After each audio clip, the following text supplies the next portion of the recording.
Libro libre.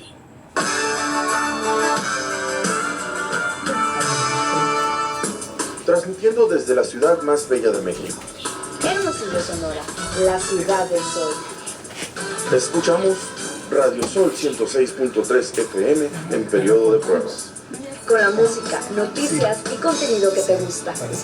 Radio Sol 106.3, un nuevo brillo en la radio.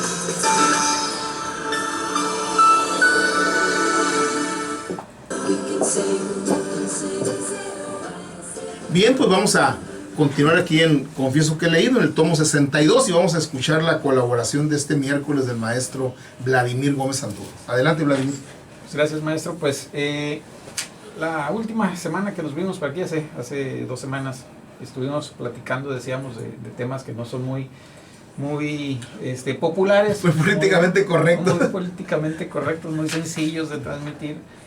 Pero a final de cuentas, decíamos, el objetivo de esta sección es precisamente hablar de esos temas que no son populares, que no son sencillos, y tratarlos de transmitir en un lenguaje pues más sencillo, ¿no?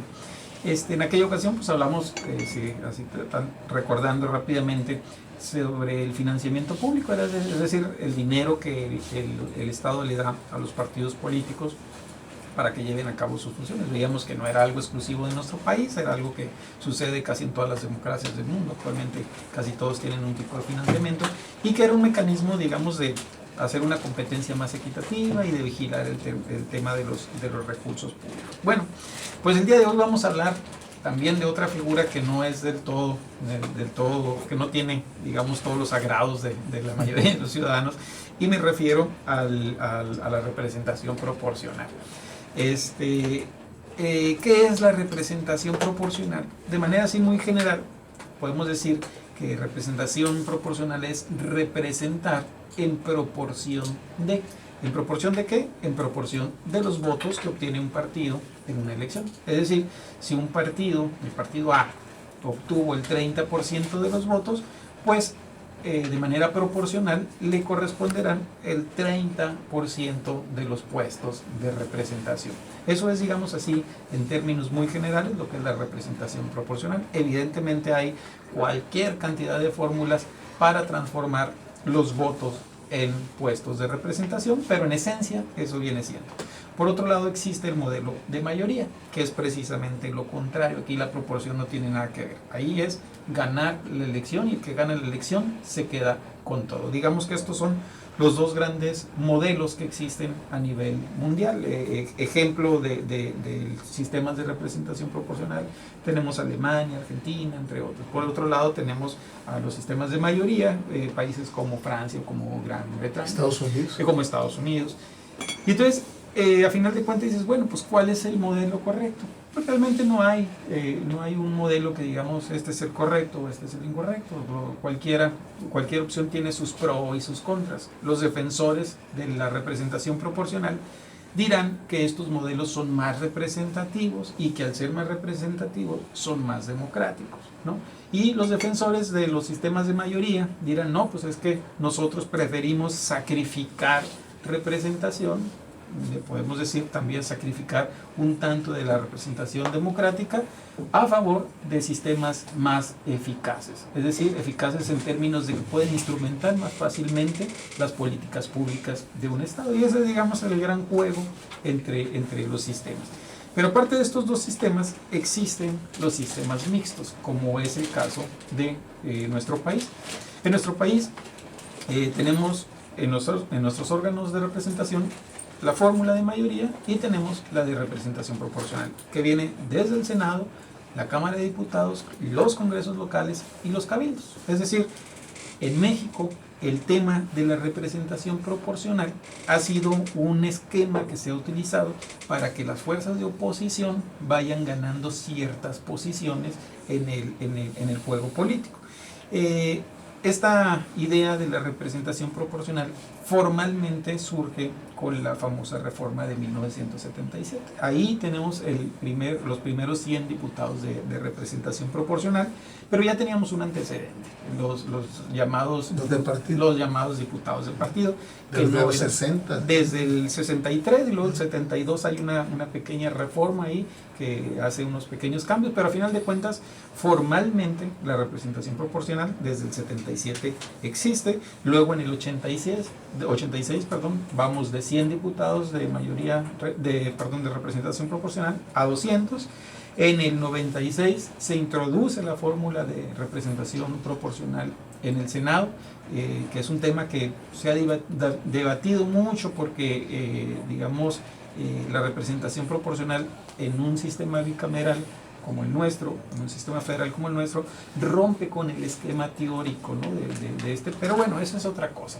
Entonces, en México aquí le hemos apostado por el tema de la representación proporcional como un mecanismo de que las fuerzas de oposición puedan tener espacios en el juego político. Y si pudiéramos ver ahí una pequeña gráfica, veríamos que a partir del 77, de 1977, que es cuando formalmente se da la representación proporcional, efectivamente el partido en el poder, el partido hegemónico, empieza a perder fuerza y empezamos a ver cómo los partidos de oposición empiezan a ganar espacios. La primera legislatura sería la del 79. La del 79, efectivamente. Y sería hasta el 97 donde por primera vez pierde el PRI la mayoría en el CONE, y eso empieza a generar ciertos cambios. Entonces, en nuestro país, la representación proporcional ha jugado ese papel.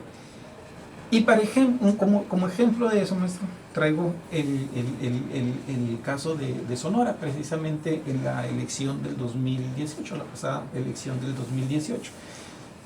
Para los que nos están escuchando y que no saben, en Sonora hay 21 distritos, ¿no? Es decir, locales. 21 distritos locales. ¿Sabe usted cuántos distritos perdió la fórmula Morena, PT, PES? Es decir, yo creo que uno o ninguno. Uno. Es decir, ganó todos. Ganó 20. Ganó 20 solamente. Lo que hacía el PRI en los años 70 y 80 en Sonora. Exactamente. Sí. Es decir, si solamente tuviéramos sistema de mayoría, pues el 95% serían de un partido y el 5% de otro. Así es.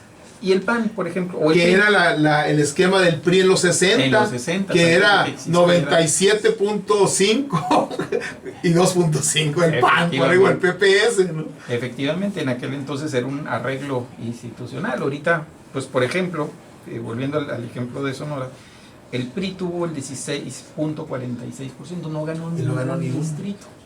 No ganó ningún distrito. El otro que lo ganó fue el PAN. El PAN tuvo el 14.82%, luego no ganó ningún distrito tampoco.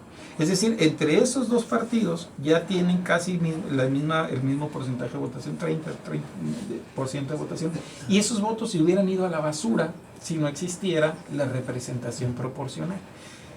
Es la representación proporcional la que viene a compensar estas distorsiones, le llaman, del sistema de mayoría. Es decir, ¿cuál es la distorsión? De que un partido, por ejemplo, con muy poquita votación, un 30% de una votación, se puede llevar todo. Se puede llevar el 95%. Exactamente.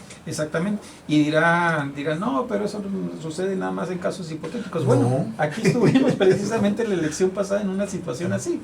El PRI actualmente tiene 5 diputados, pero porque los obtuvo por representación proporcional. De otra manera, tuviera 0. 5 de 33, son 33. Exactamente. 21 y 12. 21 y 12. El PAN tiene 3, también los obtuvo de representación proporcional. El Verde se quedó con 1, el PANAL se quedó con 2. El PANAL fue el que ganó un distrito. Y eso creo que porque la alianza, ¿cómo se llama? La que integraba Morena, creo que no postuló candidato en ese distrito. Y entonces, a final de cuentas, vemos cómo en nuestro país la representación proporcional tiene esta función compensatoria. Actualmente, si revisamos los números, nos vamos a dar cuenta que la representación proporcional juega ese papel que es fundamental en un sistema político. Es decir, si partimos de la idea de que un sistema democrático, una de las premisas de los sistemas democráticos es que el ganador no gana todo, pero el perdedor tampoco pierde todo, bueno, pues esa es la función que cumple la representación proporcional.